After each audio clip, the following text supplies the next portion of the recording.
Card of the month para sa kay Libra sa buwan ng September.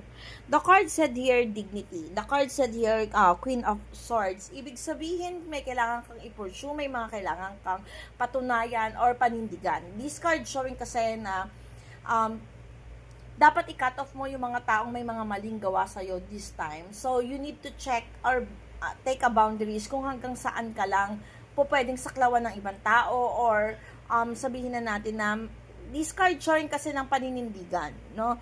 Na may mga dapat kang i-pursue. Kung may mga plano ka sa buhay na may mga sumasagabal, kailangan mo itong panindigan at ilaban, parang gano'n, no? This card din nagpapaliwanag na yung mga maling gawa sa iyo ng tao is kailangan talaga na magkaroon na ng cut-off, magkaroon ka na ng boundaries, magkaroon ka ng limitation, exactly the limitation, no?